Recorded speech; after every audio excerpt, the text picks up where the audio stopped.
Hello, this is the RPG Crawler, and welcome once again to A Shelf of Many Things, where I take a look at independent and small press role-playing games and role-playing games accessories. This time I will be taking a look at a sci-fi role-playing game from Stellagama Publishing, Faster Than Light, Nomad. I've had this for a while now, as you can probably tell from how battered the book is. My scheduling has kept me from getting much in the way of reviews done the last several months, but number one, I'm going to remedy that in 2025, and number two, it is still getting support and expansions. It is still an actively developed RPG, so there is that. May as well cover the entrance so we can the core book so we can see what's going on.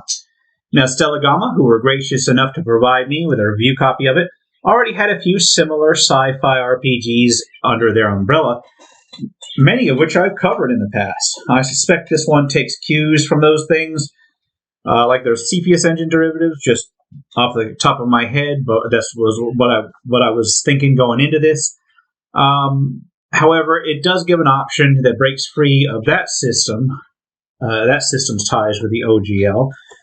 However, I think it does its own tie-in with another Creative Commons material, but we shall see. The FTL Nomad does come with its own compatibility statement license, independent and free of the existing OGL, instead making something that's more compatible with open material, but is independent from any meddling from outside sources. So if a lot of systems seem familiar to you, if you've had some of their other stuff in the past, and these systems seem very familiar, that's probably why. Now, as always, I will go over the initial presentation and physical qualities of the book, do an overview of its contents, and then give my thoughts on the system at the end. FTL Nomad clocks in at around 277 pages. It has a full-color cover and a black and white interior. The interior is mostly a single-column, full-width text with inline black and white illustrations, shaded tables where appropriate.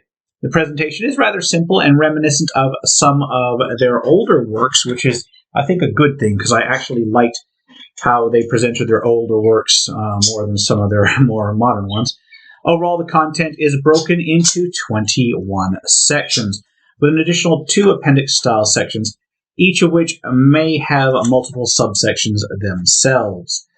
There is the introduction, a basic rules section, characters, experience, hero points, psionics, combat, computer hacking, environmental hazards, equipment, vehicle combat, robots, starship design, sample ships, starship operations, finances, space encounters, space combat, worlds, social encounters, xenofauna encounters, and an FTL Nomad compatibility statement license and an index. In more detail, the introduction gives a basic explanation of just what a general sci-fi RPG includes, and has a focus on being this one has a focus on being streamlined and yet detailed and comprehensive, as well as providing options for interstellar adventuring, but also near future style sci-fi such as cyberpunk or interplanetary style games. There is an explanation of what a role-playing game is in general, as well as some information about its authors. A brief mention is given about Stellagama Publishing themselves, and then it goes into the very basics of the rules. It has a Rule 0, where the referee is considered the final arbiter of the game in terms of sorting things out. And then it goes into the basic die conventions that you can expect of any RPG, as well as a very brief overview of the basic game mechanics themselves, which are generally a throw of 2d6, adding a skill level versus a set target number. There's an advantage and disadvantage rule, which generally adds or subtracts a d6 to the total roll for a particular situation, as well as a task difficulty modifier, which modifies the dice rolled against the basic target. The character section begins with an overview of the skills. Characters in FTL are described by skills, archetypes, and talents. Skills are divided into 7 overarching skills, each of which covers an entirely broad swath of abilities. There is combat, knowledge, physical, social, stealth, vehicles, and technology, and each one is ranked from level 0 to level 5. There is a sidebar that describes things like perception and noticing things, which are simply rolled into the existing skills. The character creation steps then follow. Characters start by developing an archetype, then distribute a set of skill points amongst several basic skills. You pick an archetype that reflects your professional training as well as a talent if you're playing a human. You then derive stats such as stamina and encumbrance, purchase equipment, and fill in the last few details to really flesh out your character. This is very similar to the prior offerings in their CFS engine-derived systems. Aliens are then covered. Each one consists of a simple description as well as basic bonuses or abilities they may have. Aliens can be taken up in lieu of an initial talent and have slightly less points distributed amongst their skills. There are 4 of them described in this core book: insectoids, geckonids, greys, and reptilians, which is actually in line with their other sci-fi offerings from Stellagama. There is various archetypes covered next. These are the basic concepts and professions of a character. These are very stripped down, each consisting of a list of potential origins as well as an example of when to apply that archetype bonus in a certain situation. Basically, archetypes get an advantage die in circumstances that relate to their particular field. Talents are then covered next, and are a sort of combination of feats or class abilities that you might find in other systems. Each one is a particular ability that a character has that can differentiate them from other characters. Some of them provide flat bonuses, some of them provide special abilities, and they cover everything from combat to non-combat. Situational modifiers. They can include things like armor, training, berserking, blind fighting, but also things like quick draw, sneak attack, whirlwind, or simple character talents like beast, friendship, adept memory, empathy, being insightful, and so forth. There's professional talents as well, relating more to on the job training, such as animal handling, con artists, gambling, hacking, and so forth. Equipment packages are covered, and there are a selection of pre-assembled packages, each containing a certain amount that can be used for rapid character creation. Each one of these is suited for a particular profession or archetype and contain basic things like weapons, armor, miscellaneous gear. There then follows a couple of in-depth character creation examples, taking you step by step through the entire process. Experience is covered, and experience in FTL Nomad is once again a relatively straightforward and linear endeavor with characters advancing approximately after a set number of adventures, and then there only being 5 ranks total. When a character gains rank, they may gain a skill point and get a talent, gain a sonic power, or gain a secondary archetype, one of the above, not all of the above. There's also the optional rule that simply grants more experience on a session-by-session basis rather than an adventure basis. Hero points are gone over, with each player starting the session with a set number, as well as a few that are available for the entire group to use. Hero points reset at each session and may be used to save a character, forcing a reroll on a die throw, or asking an NPC's die throw to be rerolled, or activate a special archetype talent when it's required. The psionics section is a simple explanation of the rules behind psionics. Then psionic powers basically require a knowledge roll in order to manifest. There are guidelines on concentrating on psionic powers.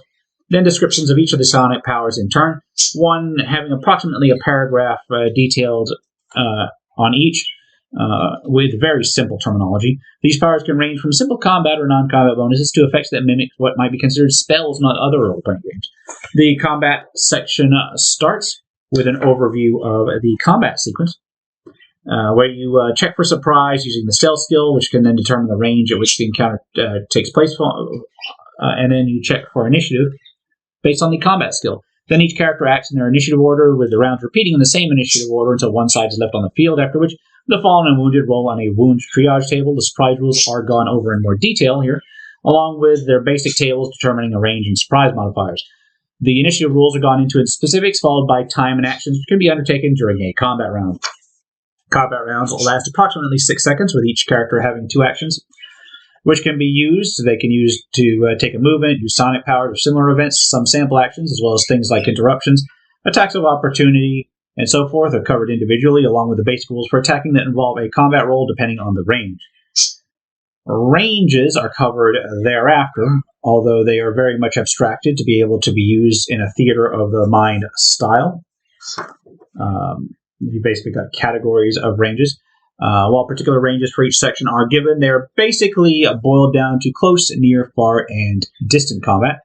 As I said, very abstracted. Individual weapons are covered in a table with modifiers for range based on the weapon type. There's also some basic rules for using both actions to attack, as well as an action to aim, and other modifiers that may come into play. Consideration is given for automatic weapons and suppressing fire, that sort of thing, as well as thrown weapons, grenades. There's a sort of frenzy rule which can be used when a character neutralizes an enemy in combat, allowing them to move and get another attack in order to speed combat, and make it pretty much more deadly when one side begins to win. Damage and healing rules cover, of course, injuries and recovery. Weapon damage is applied on a successful hit, with armor treated as mitigation, and the abstracts and the results subtracted from stamina. My bad. Once a character runs out of stamina, they are considered wounded and must attempt a particular throw to keep fighting. Wounded characters may suffer additional wounds, which incur penalties on the triage table after combat. If a character declines to continue to fight or otherwise fails their saving throw to keep fighting, they are then removed from combat until the end. When combat is over, stamina heals relatively quickly, taking only a short break to do so, whereas wounds require a roll on the wound triage table. This can result in a number of critical injuries or other long-lasting effects. Death can also happen when a character suffers a great deal of damage to their maximum stamina in one go. Healing wounds does take significantly more time than healing stamina. And during this recovery, any strenuous physical activity, including combat, requires a physical roll or risk suffering and reopening the wounds. This makes for a relatively dynamic wound system without being overly complex, and I can appreciate that. It's also very similar to some of the other stuff. In fact, if anything, it's a little bit more streamlined than the prior stuff. NPCs and other creatures can be used a more streamlined damage system. There's options for heroic and grunt-style NPCs as well, which may make them significantly easier to deal with than your standard player character type character. A morale system allows for the opportunity for NPCs to decide to retreat or surrender once they start suffering casualties. This is then followed by a few detailed examples of the personal combat system, with more advanced styles of combat kept for later. The next section overall covers computer hacking, eventually, because there are a lot of examples in this thing. Which is one thing I appreciate about Stellagama stuff. They always load you up with examples, so you don't have any problem determining how to use rules.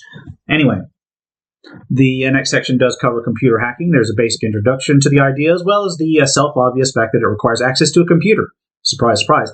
And then goes over the various actions that can be undertaken during hacking. This includes the time that they take, as well as any adjustments for the technology skill level and what they can accomplish.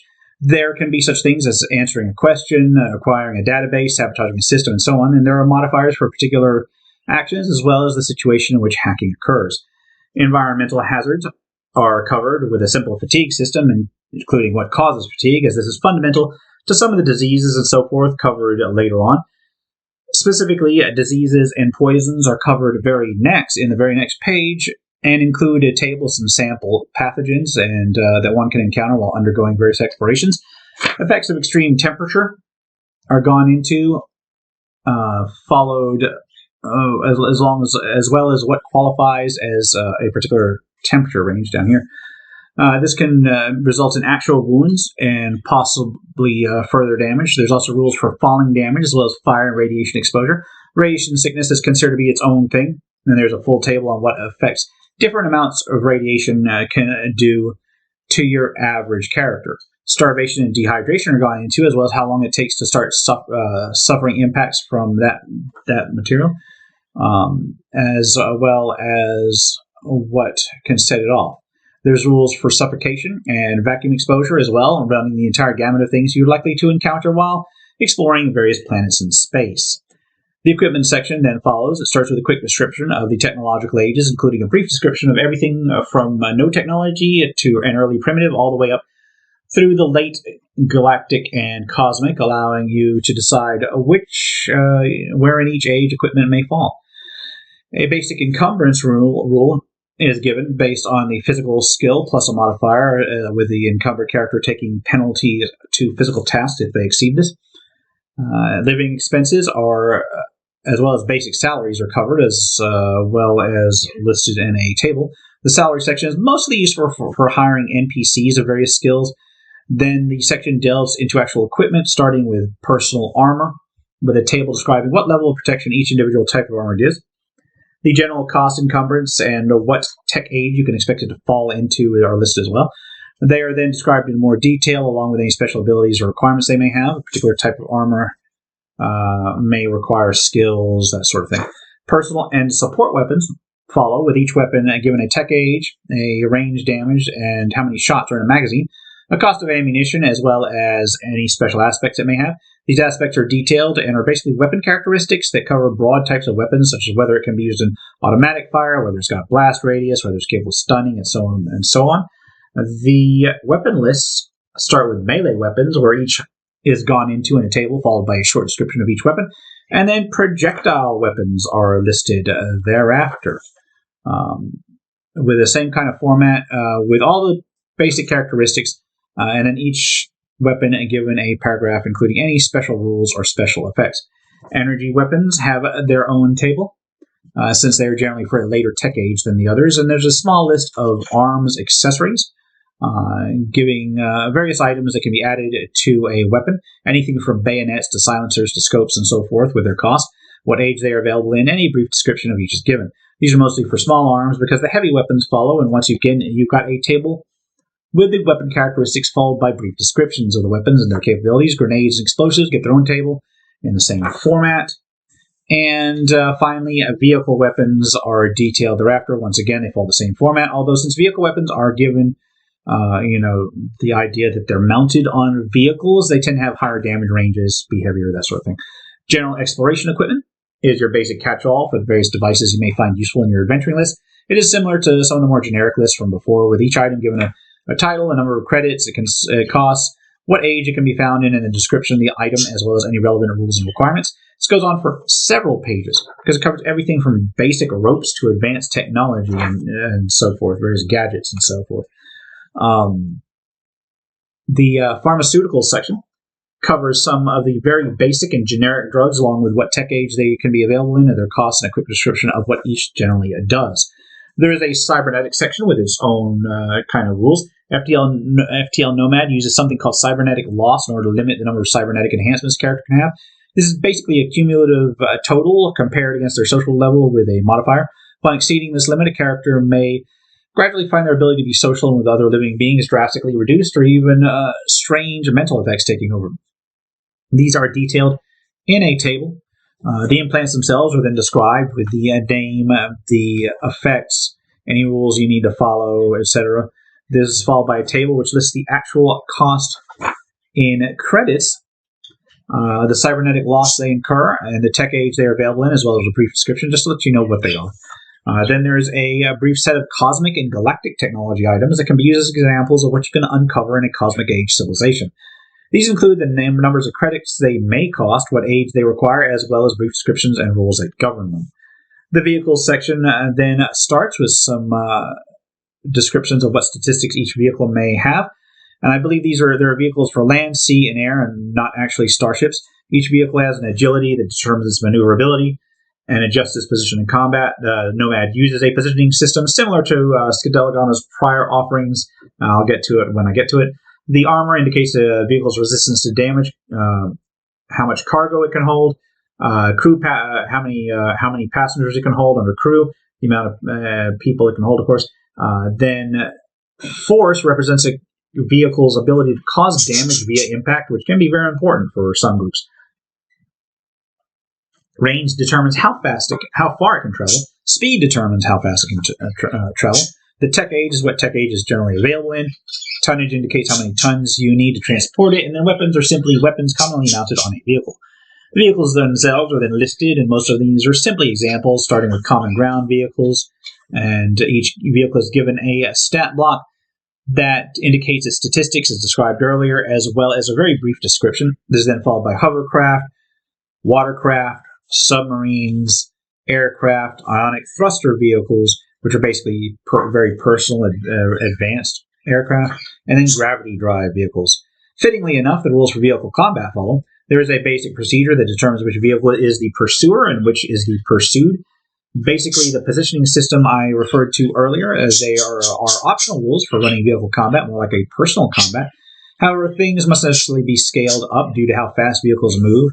Vehicle damage follows and has all... it does an all or nothing sort of situation rather than hit points, with any hit being rolled on a table minus the armor rating of the vehicle to lessen the impact. And then vehicles can take damage to the various systems, each of which has its own effect, either on the vehicle itself or on the crew or cargo, with critical hits potentially being able to take out the crew or destroy the vehicle entirely and instantly. This is followed by guidelines for repairing vehicles, the weapons and the effects they have on various vehicles. For instance, sinking for watercraft, various collisions are covered then, such as when you have two vehicles colliding. Getting stuck for vehicles for which terrain is actually a concern. Ramming fixed objects for when you hit an object with a vehicle. There's no good way to explain that. It's self-evident. And then there are basically there's a table with example objects you can run into and how much damage they do when you hit them. Then there's a set of stunt rules where the driver can attempt to perform a stunt in a vehicle. This can modify a vehicle's position in combat, help it evade fire, help it escape entirely, or allow characters to jump between vehicles. Apparently my birds are very much liking this review. A couple vehicle combat examples follow, each one done in a fair amount of detail and covering ground and aerial combat both. Now the rules for robots actually start next. And they start with a basic introduction on the idea of robots themselves. This is followed by rules for robot construction. Robot construction starts by selecting a chassis, which is then detailed in a table that determines their type, as well as their general size, their cost, and the durability they have, how much damage it can take before being impacted or destroyed, the protection which determines how much damage they can actually withstand before their durability is impacted, kind of like a stamina versus lifeblood system as before, and then the tech age they're available in. This is followed by the locomotion type, which details how a robot moves. This can be in the form of wheels, tracks, legs, and so forth, with a cost given a cost modifier, travel speed, which determines how fast the robot moves with that locomotion, the general movement rates and notes, which can modify how fast a robot moves in particular terrain, and then the tech age that a particular robot is available in. There's sections for arms. I probably was sitting on the arms page too long, but anyway. The section on arms, which you do a similar thing, it just tells you how the robot manipulates things. They're given a variety of arm types, each with its own cost, and so forth. Robot brains, and the idea of drones, which don't necessarily have robot brains, follow. Robot brains fall into a couple of general categories. Limited, which has the robot following commands in a very literal fashion, and independent, which effectively makes them similar to droids, independent thinkers. There's some discussion on simulated and artificial intelligence, and in the basic categories that such intelligence fall into, as well as a table of what the cost of particular brains and what tech aids are available in. There are brain modifications. I think I skipped it. There are brain modifications right here. Each one has a cost and a tech age and what that particular modification does. They can do very particular things that change how durable a brain is, or maybe whether it can be expanded, that sort of thing. Then there is a weapon and equipment for robots, back to the normal, with its own table, with the equipment given a name, a cost, a description of what it does. Armor is covered in the upgrades section, which is actually down here. And then there's rules for repair and maintenance, which are given very basic rules for reconstructing a robot that's been damaged. Upgrades can be given to give a robot various abilities, such as carrying cargo, armor, as I said, whether it can be remote controlled, a drone, that sort of thing. Each one has a tech age, as well as a cost and credits, and a short description. The robot section concludes with a set of sample robots, as always. The Starship design section is a very similar sort of layout behind it, with the basics of Starship construction rules given first. Each Starship has agility, which determines its general maneuverability, as well as propellant and payload requirements. There's a checklist for the various steps of ship construction, which starts with choosing the tech age of the ship, since ships can be built on different planets with different tech ages, of course. There's the hull size, any hull modifications, and the cost involved with the ship so far, and finally giving the ship class a name. These steps have been gone into more detail thereafter, with the hull sizes detailed, and a table similar to the ones from before, with each hull size given a description on how big it is, as well as common uses. This is followed by rules for the payload of the ship, the agility limits given based on the tech age the ship was built in, and then short descriptions of other components. There's a table of design trade-offs, which you can use to modify the payload, armor, and agility. Travel time and propellant is then covered, which can modify how far a trip can travel, and with the travel times modifiable by trading off payload for it. Then there's specific rules for modifying the payload in each section, including modifying agility, travel time, endurance, armor crew, and so forth, as well as the requisite example section. There are some examples of various technologies and modifications which can be added to a particular starship, with each one given a brief description as well as the tech age that's required to implement it. A section on ship costs then details how much it's going to cost to actually maintain a crew and to find fuel and such. A construction example does follow, so you can get an idea of how to use the construction section. And there are several pages of sample ships of various sizes and the origins for each, with a table given for the ship stats listed and a description for what the ship does, how much it costs, and so forth. The Starship Operations section then starts with a basic rundown on how crucial starship travel is for the sort of sci-fi this system incorporates, as well as the need to abstract certain parts of space travel to make it actually bearable, because you don't want to spend like years sitting in space. There's guidelines for FTL travel, which is fast and light travel, along with speeds, ranges, and recharge times. These are modified by the particular tech age you're operating in. There's discussion on navigation routes and destinations, as well as a table for mishaps that may happen during a jump. There is a section on gravity control, which allows ships to perform high G maneuvers or generate their own gravity fields based on what tech age they're from. Then there's rules for quote-unquote real space travel, which is space travel in the sublight manner. This includes a table with various interplanetary travel times examples, as well as travel time multipliers for different kinds of ships. The finance section covers the cost of purchasing and running a ship, along with different ways to finance it, either through a mortgage, government, fire sales, or salvage, rewards for certain services, etc. In the instance that you get a ship that is not brand new, and that's pretty often, there are rules for random quirks that you can roll a table on, the consequences of theft and piracy of ships, as well as the potential to get a ship through a sponsorship from a patron. The operational expenses are then covered, including the requirements for fuel and crew supplies, maintenance parts, salaries for NPC crew members, and propellant for in-system travel. There is detailed guidelines thereafter for propellant cost multiplier for just how fast you wish to go. There's some basic guidelines for hauling freight, dealing with passengers, speculative trade, and so forth, which involves picking up goods or people at one port and then taking them to another. These are pretty abstracted as well, but are fairly straightforward, and there are a set of tables for complications that arise when dealing with that sort of trade. Ship damage and repair is then covered for ships that engage in combat. I believe it's after the passenger section, and along with how much it costs to fix any damage to certain ship systems, whether they're damaged or disabled. Guidelines for space encounters are given. Since space is so huge, this does require a roll on table that determines the type of ship that you encounter, as well as a beginning posture and a reaction table for how NPCs will react in this particular instance. There's a brief description for each encounter type, and then a table. So there's a brief description of the encounter types, can determine the circumstances and so forth. There's a table for how the NPCs will react in this particular instance right here. And then there's a brief description given for each encounter type, the various types of ships, and so forth. There are rules for ship combat given right here, which is treated similarly to vehicle combat. However, since all player characters are presumably on the same ship, there are certain actions that each one can take based on their position on that ship so that everybody has something to do. There's a set of options for the captain, which can detail what happens overall, the tactical layout. There's the pilot actions, which involves movement and evasion, gunner actions, which involves attacks, and defense sensor operations, etc., which can provide certain defense against certain weapons, as well as more information on enemy ships. Engineer actions can be used to keep a ship from sustaining damage or help mitigate it, etc.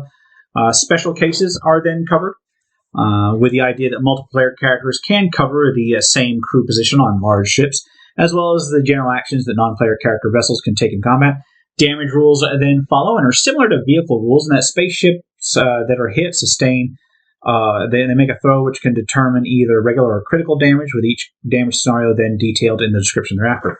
Each individual system can be damaged or disabled, and they can, for instance, the electronic system, since there's so many of them, can have their own subtables, but the rest are pretty much straightforward. And this is followed by a set of extensive ship, encounter, and combat examples. World descriptions are then covered with interstellar space divided into various sectors, with each sector containing a number of stars. There are rules for generating star systems at each location, and then describing settlement levels on each section, with sectors being able to be core regions, settled regions, frontiers, conflict zones, or even unexplored space. There's a checklist for world generation that guides you through the actual random generation of various worlds, with each world being given a trade class, physical characteristics, populations, tech age, as well as world tags. Trade classes then gone into, with trade classes being basically determining what sort of world it is what resources it may have, as well as what industry characteristics can be determined. Whether a particular world is a desert world, an ice ball, or merely a set of asteroids or so on. Each individual trade class is given a description and then gone into with more detail on the following pages. There is a table to determine the tech ages of a particular world, as well, which may be modified based on the average tech age of the entire sector, so you don't really get worlds that are extreme outliers, or at least hopefully not. World tags are then covered, with world tags being basically unique things that can be found on that world, such as alien ruins, massive deserts, radioactivity, and so on. This is covered over a series of tables that covers the next few pages. Very extensive indeed. There are a few sample tables on how to present a world, with the tables given in an example format, and then a few worlds detailed to show how it works. This section concludes with an example of world generation, as always.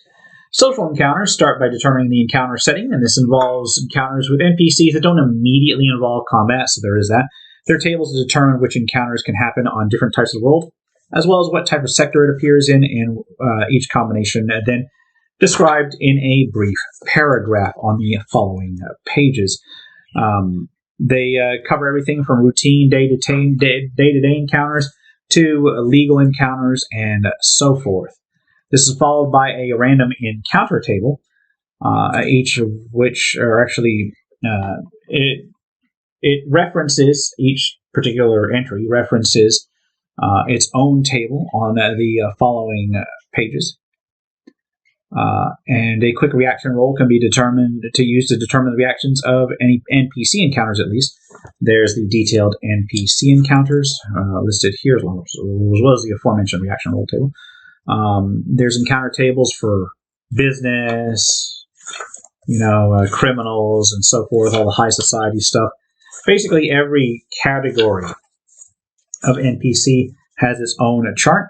There's also a random patron table, which is even further on. Tables to generate NPCs, all of their traits and such. Random patrons encounters, what those patrons can do for you, what they need done. So you can use it to almost generate entire adventures almost. And then there's some sample NPCs given, including some pretty generic NPCs ranging from guards and officers to scientists and so forth. There's rules for generating xenofauna, which are basically the strange alien creatures on alien worlds, including a step-by-step process for creating an animal, starting with terrain and then detailing its niche, its size, 2 traits for it, and so on, any special abilities it may have, its combat skills, and then any other information that is useful.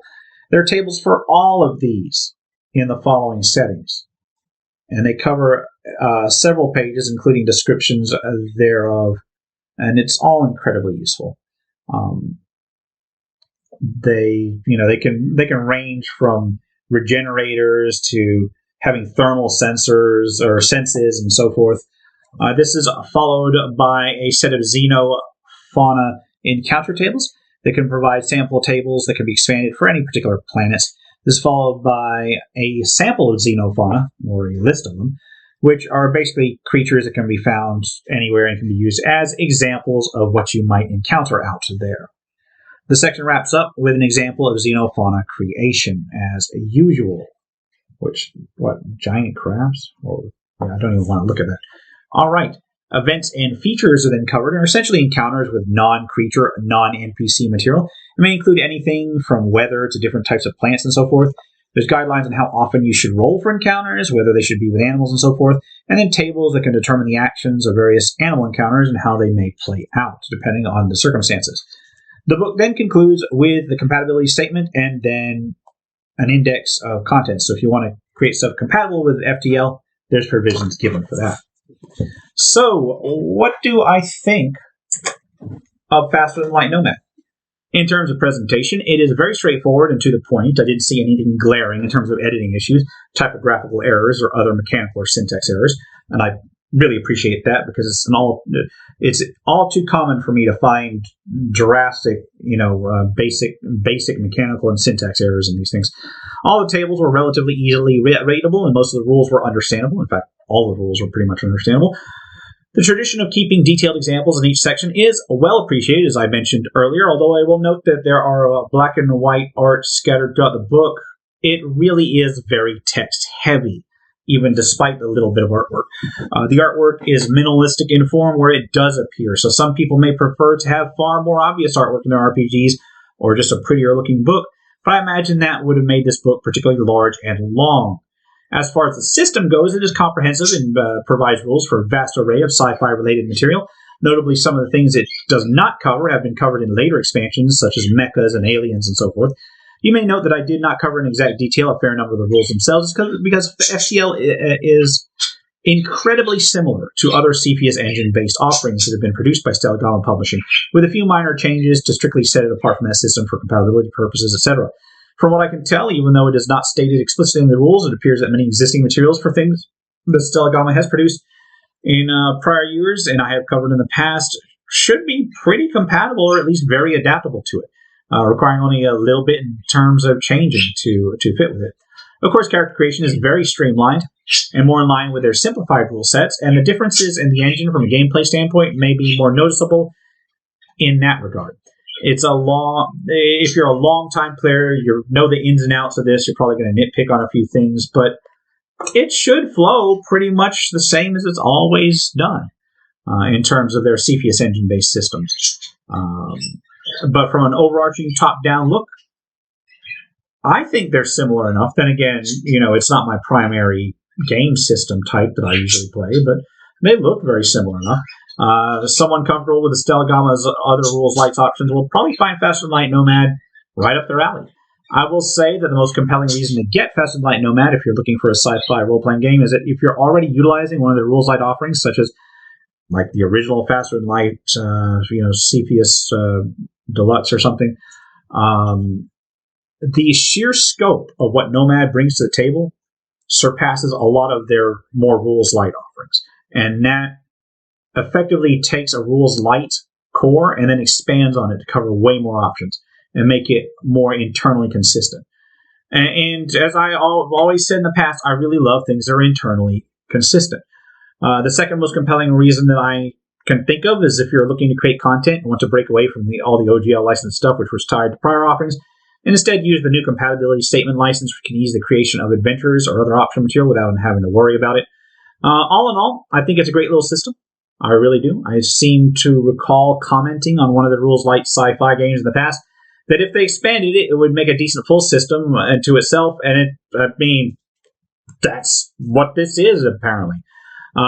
It looks like it fits the bill exactly. Of the many sci-fi based systems that Stellagama Publishing has put out, I would say that FTL Nomad effectively replaces a lot of their more rules light offerings for those who want to make a proper long-term campaign out of things. And on that note, I think I'm going to wrap things up here. This has been the RPG Crawler with my review of Faster Than Light Nomad. As always, I'll leave a link to where you can pick it up below. If you like what you've seen, remember to like, comment on any feedback, and subscribe for more RPG content. I am so sorry that it took me this long to review this, or really anything for that matter, in 2024. If you're looking at this at a later date, because I'm going to post this in early 2025, yeah, I've had a rough couple months, so let's hope to get more reviews out. Until next time, take care and goodbye. And if you are still watching, I would like to take the opportunity to thank my supporters, the top tiers of which are listed on the screen, without whose support I would not have been able to offer the variety of content that I have on this channel throughout the years. If you're feeling particularly generous and would like to join them, you can support the channel. There are a variety of options to do so. I have a Patreon, a Subscribe Star, as well as channel memberships enabled, If you are not in a position to contribute, simply leaving a like, a comment, or sharing my videos are all wonderful ways to help the channel grow without spending a dime, and are all greatly appreciated.